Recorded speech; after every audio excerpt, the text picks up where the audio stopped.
क्या ये n square से विभाजित होगी? यस यस हो सकती है, सर हो सकती हैं।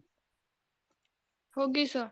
अगर सर बट यहाँ पे संख्या अगर सर बड़ी हो जाए तब तो दिक्कत है ना सर। Very good. लेट्स नहीं हो, यहाँ नहीं प्रॉब्लम होगी। होगी।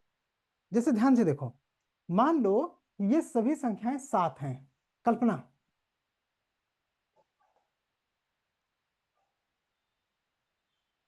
तो कितना हुआ ये?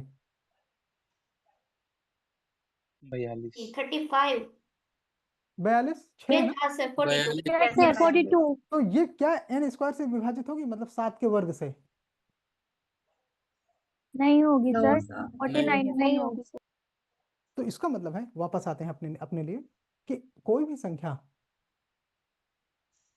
अच्छा तुमको लगता है कि हमने ऊपर एक्स वाई जेड अलग अलग है तो नीचे सबको 7 क्यों मान लिया? हाँ, मैथमेटिकली गलत है। उसको हम 7, 14, 21 इस तरह मान सकते हैं, तो भी नहीं कटेगा। क्लियर? अरे 70, 72 कुछ भी आ जाएगा तो Yes, sir. 49 से थोड़े ना जी कटेगा। नहीं कटेगा, नहीं कटेगा। तो ये एक्स स्क्वायर से ये कटेगा कि नहीं कटेगा, ये हम अभी नहीं जानते। इसके लिए हमें और आंकड़े चाहिए। तो अगर ये स्थिति हो कि क्या ये जोड़ n स्क्वायर से कटेगा, जबकि ये अकेले अकेले संख्याएं n से कटती हैं, n से कटती हैं,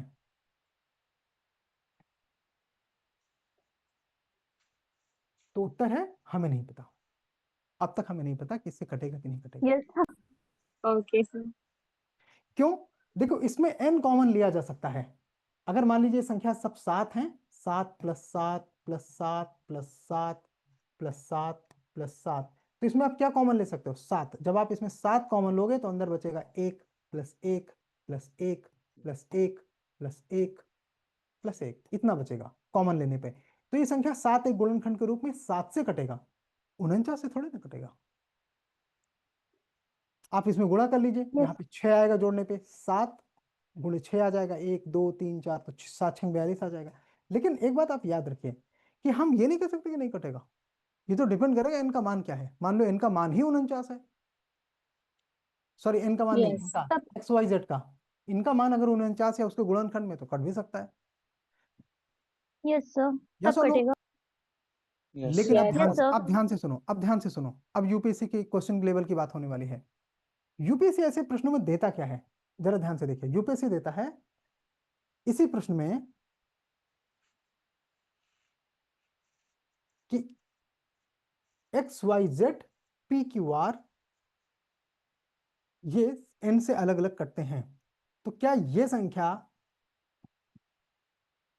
एक्स स्क्वायर, सॉरी एक्स की घात 1 प्लस वाई की घात 2 प्लस जेड की घात 3 प्लस पी की घात 4 प्लस क्यू की घात 5 प्लस आर की घात 6, क्या ये संख्या 7 से n से n स्क्वायर से कटेगी? हाँ कटेगी, आपने दिखाया ना सर, अलग अलग विभाजित होता है तो कटेगी। लेकिन n स्क्वायर से विभाजित करने पर n से तो कटेगा, ये संख्या का योग n से कटेगा, n स्क्वायर से कटेगा कि नहीं? हाँ वो क्यों नहीं कटेगा सर, लिखा तो है। किसने बोला नहीं कटेगा? कटेगा ना। कटेगा। रुको रुको, अनामिका क्यों नहीं कटेगा?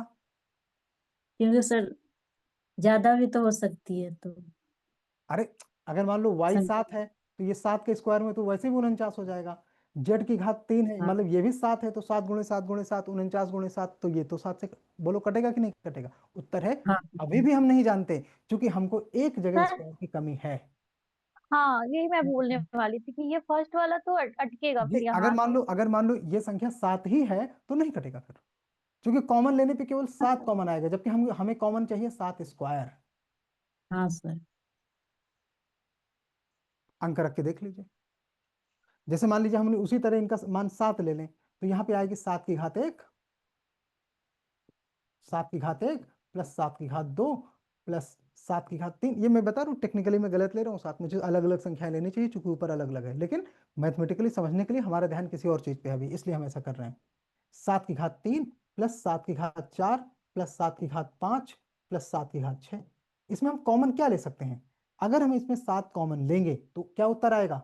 देखो 7 कॉमन लेने पे ये आएगा 1 प्लस 7 प्लस 7 की पावर 2 प्लस 7 की पावर 3 प्लस 7 की पावर 4 प्लस 7 की पावर 5, ये आएगा कॉमन।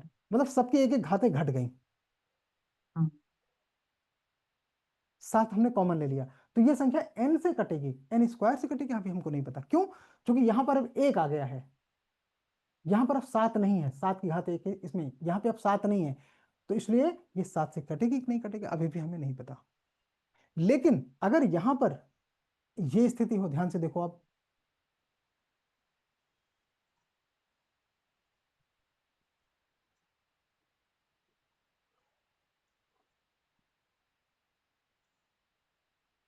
मैं आपको एक दो इंस्टीट्यूट्स की अपनी कहानी बता देता हूँ। सी सेट ना 15 दिन में खत्म हो जाता है उधर, आते हैं बस थोड़ा थोड़ा ऐसे ऊपर ऊपर बता के चले जाते हैं, जिस तरह अपन लोग इधर कर रहे हैं ना, ये बहुत ही मतलब डीपर लेवल है, लेकिन आपको बेटा प्रयास करना पड़ेगा। पूनम, तुम कक्षा 6, 7, 8 की मैथ के इस तरह के क्वेश्चन लगा रहे हो जो अंक गणित के चैप्टर है, नंबर सिस्टम के चैप्टर हैं, भेजना शुरू करो हमको। पूनम, अनामिका, रितेश, आप सभी लोग जिनको जिनको बेसिक्स में दिक्कत आ रही है, वो हमको चैप्टर सॉल्व करो और भेजो उसी तरह के क्वेश्चन जैसे हम सॉल्व करते हैं, नहीं तो बेटा तुम्हारा एग्जाम खराब हो सकता है। अगर यहाँ पे ये है, ध्यान से देखो, एक्स स्क्वायर प्लस वाई की घात 3 प्लस जेड की घात 4 प्लस कुछ भी स्क्वायर होना चाहिए बस, तो ये इन स्क्वायर से कटेगा। ठीक है, यस सर। सर शर्त X Y Z P Q R ये अलग अलग, ये 7 से कटने चाहिए, एन से कटने चाहिए। ठीक है, लास्ट वाला क्या बोला, नहीं समझ में आया। बशर्ते X Y Z P Q R ये अलग अलग एन से कटने चाहिए, जो हमने पहले बोला था। सर एन से कटेगा तो ही कॉमन ले सकते हैं ना, अगर एन से हाँ कटेगा जी, नहीं तो कॉमन ही नहीं ले तो फिर कॉमन ही पाएंगे। कैसे लेंगे? गुड। Yes sir. तो इन क्लासेस को आप ध्यान से देखिए, जो लोग अनुपस्थित हैं या अनुपस्थित रहते हैं या रिकॉर्डेड केवल सुनते हैं, तो वो बेटा अपना नुकसान कर रहे हैं। आप आईएएस बनने आए हो ना, तो फिर क्यों अनुपस्थित रहते हो? सर ड्यूटी कर रहे होंगे कहीं।